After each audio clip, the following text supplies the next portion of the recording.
Kansas City's favorite son who decided to make a grander entrance. I'm ready to declare it Kevin Wild's Day. Eagles! No. Oh. 31-21. I'm sorry. We're here for these people. Let them take us out.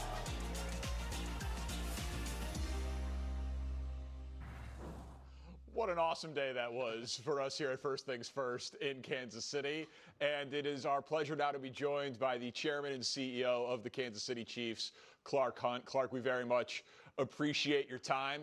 You know, it's kind of amazing. My grandfather was a Chiefs season ticket holder back at Municipal Stadium. I worked in Kansas City, covered you guys for 7 years. Nick, obviously a longtime proud Kansas Cityan. We used to do topics back in the day of like, will a Chiefs player ever get a national endorsement? And now we're bringing our show to Kansas City. Pre-game shows are happening from the parking lot. Network executives are clamoring for your games. The Chiefs have been in the Hunt family for forever. They're basically America's team now. Can you believe how popular the Chiefs have become? Well, first of all, it's great to be on with you guys this afternoon. We certainly have had a very special run over the last 6 or 7 years. And as a family, we don't take it for granted because we know how challenging it is. When you go 50 years between Super Bowls, that gives you a perspective on how hard it is to get to the top. And the job that Andy Reid, Brett Veach, Patrick Mahomes, and his teammates have done has been tremendous to really elevate the brand, not only in the U.S., but on a global basis. Well, and you mentioned elevating the brand. I think we can add even more to it. To me, it's changed the face of the city. The draft's in Kansas City. We have an additional pro sports team now with the Women's Soccer League that Patrick and his wife own. It feels like Kansas City, which, is my hometown and I've always loved, but was, a but city, now has become maybe the epicenter of the NFL, having, been there your entire life and seen it for your entire adult life with the Chiefs. How have you seen the way the city has changed since the rise of the Kansas City Chiefs? Well, the Chiefs have always had a special connection with the city. We have a tremendous fan base. The games at GHA Field at Arrowhead, I think, are some of the most entertaining in the NFL. It's really a bucket list for a lot of NFL fans. But certainly since the team turned the corner and we've been making it to AFC Championship games, making it to Super Bowls, winning Lombardi trophies, I think the perspective of the fans has really changed. I think they feel, proud to be from Kansas City. They feel proud of the Chiefs. And, I should also mention that we've had a lot of success with some of the other pro sports teams in town, including the Royals and Sporting Kansas City going back a decade or so. So it's really been an era of championships in Kansas City. And I definitely feel a different vibe in the parking lots when I get out there before the games and tailgate. So if people don't know, non-Chiefs fans might not know this, the AFC Championship Trophy is named after your dad, the founder of the Kansas City Chiefs. It's Lamar Hunt Trophy. And as you alluded to in your first answer, the Chiefs make Super Bowl I and Super Bowl IV, and then there's a half-century drought. And in fact, in that time, they only play for that trophy one other time. Now they've played for it 7 straight years. They've won it 5 times. How do you think your dad would be experiencing this era of Chiefs football, and how special is it for you to, on an almost annual basis, get to collect the trophy with his name on it? Yeah, well, there's no doubt that he would love this era of Chiefs football. At his heart, he was a competitor. He was somebody who wanted to see his franchise succeed. He had a lot of success in the early years of the American Football League, winning some AFL championships and then later making it to a couple of Super Bowls and winning Super Bowl IV. But he never had the opportunity to hold the trophy that has his name on it. And it's something that we talked about a lot as a family. My dad was incredibly humble and never, complained about it. But I know it would have meant a lot to him to get to hold that trophy in his hands. and it's something that we cherish each time we have a chance to play for the AFC Championship. You know, the opportunity to hoist another Lamar Hunt Trophy is really special, and of course, the benefit of then getting to go on and try to compete for a Lombardi Trophy. The guy that we see there hoisting the Lamar Hunt Trophy is a big reason why, Patrick Mahomes. And I know he signed, this massive contract, and it's been restructured, but he's also just been the perfect superstar, opening up a restaurant, like Nick mentioned. His wife owns a women's soccer team. He's really embraced Kansas City. So you got, like, the winning, the perfect superstar. He's embraced the city.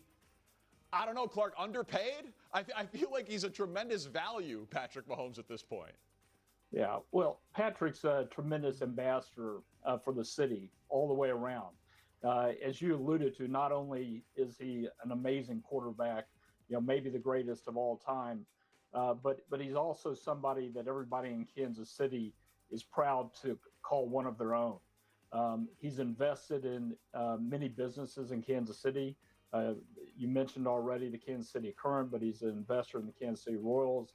He's an investor in Sporting Kansas City, somebody who really tries to support the community all the way around.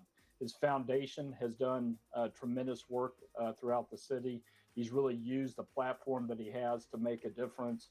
And as a leader in our locker room and for the franchise, you just can't say enough good things about him. It was 2017. This show was on at 6 in the morning, and I had a shaved head. And Tamba Ali came on the show during the 2017 season and said to us, hey, the rookie we drafted, who hadn't played a down yet, it was in the offseason, actually, it was before the season even started, I think he's going to be the next Brett Favre. And we were like, okay, Tamba. And it turns out not only was he on the right track, but he undersold it. I want to ask you, obviously we know the story of, Veach and Andy drafting him and all of that. And you guys loved him from the beginning.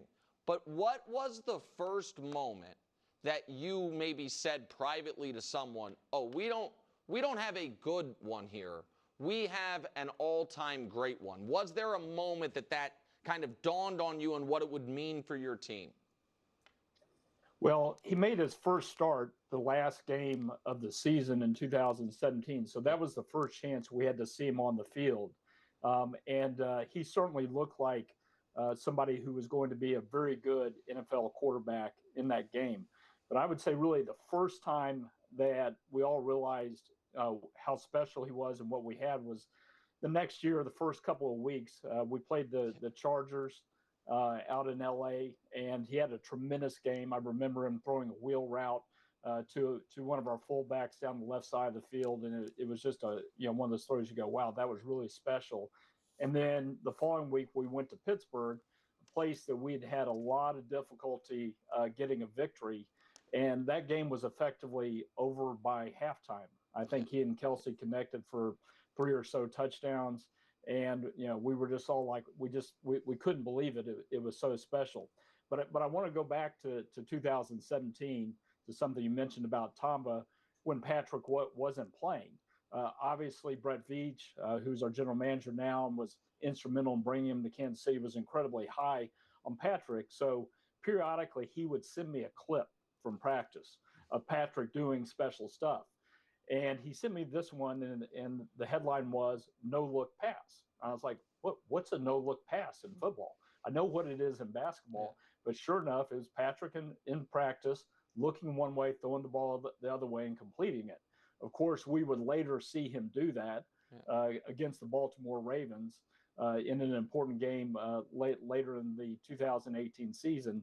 And, it's just amazing. And then almost every week we saw him do something that you just said, wow, I've never seen that before on a football field. The left-hander on Monday night against Denver, his first year as a starter. I mean, every week it was something different that first year. Yeah, it really was. Similar type of question then on Andy Reid. Like, almost as much as the folklore of how you guys drafted Patrick was how you hired Andy Reid, not letting him get to the next job interview, like swooping in right at the beginning after the time in Philadelphia had come to an end. Everyone knows about the game planning and the play calling, but if you could anecdotally explain, like, oh, I knew I was getting a great football coach, but it's actually been something more for this. How would you explain that about Andy Reid? Yeah, well, when we hired Andy at the beginning of the 2013 season, I really thought he was the perfect fit for the franchise at that time. We were coming off of a couple of very hard years, and I felt like we needed a mature, experienced leader, somebody who connected well with the players, somebody who had tremendous attention to detail, and obviously somebody who had had a lot of success as an NFL head coach. And Andy checked all those boxes. But like Patrick, Andy has been better than I could have ever dreamed. He is so incredibly consistent, and the players year in, year out want to play for him. He forms a relationship with the players and gets to know them beyond the football field. And because of that, they're all willing to go out there and give it their best. I really think that's an unsaid part of why he's so successful and why he's been able to be at the very top of the National Football League as a head coach for almost 25 years now. So now, Clark, I've known this guy Nick here for about 20 years. He's my best friend, and I don't know what best friends are for if not to embarrass them on national TV. So he's like, the number one Chiefs fan. You go out with this guy in Kansas City, and it's like Patrick Mahomes, Travis Kelce, Nick Wright in terms of how many people get noticed around town. He's the favorite son of Kansas City, and he reps you guys very hard on this show, and he drops banners on the show all the time. I know you're familiar with it, and it's praising the Chiefs. And so I was thinking, you guys are going to win another Super Bowl at some point. He's the Chiefs fan. He's the banner dropping guy. They're not going to let me drop the Super Bowl banner. I think you guys should have Nick at the opener after you win your next Super Bowl and let Nick pull the rope to drop the banner. They're Is not that possible? They're not going to. I think that's a great idea. Yeah, Binding? we've got Verbal contracts. Nick Wright gets to drop the next banner. Yeah, we got this control room. We'll put him in there with a button, and he can hit that button. Oh, okay, that's fine. I was going to sign up I just want to bang the drum one time. But if I can drop a banner, like whatever. How whatever is he not bangs the drum? At some point I got to bang the drum. I'll be honest. It can be a preseason game. I want to bang the drum. Clark, thank you so much, Clark. And congratulations. And thank you for what you've done for my hometown, man. Seriously. Yeah, absolutely. Great being on with you guys today. I'm glad we've got a couple of Chiefs fans here. All right, appreciate it. Absolutely. Thank you. There's the chairman and CEO of the Kansas City Chiefs and the man who's going to drop the next banner and bang the drum. Wow. I feel like that was a double yes for you. This is a great day. Great job by you. Yeah, you're welcome. No problem. Well, more first things first coming up. I brought my stats. Pat's stats.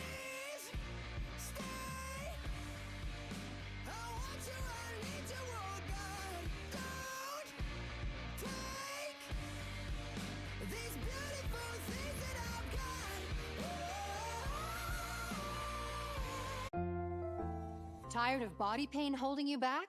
Try Aleve for longer-lasting pain relief. Unlike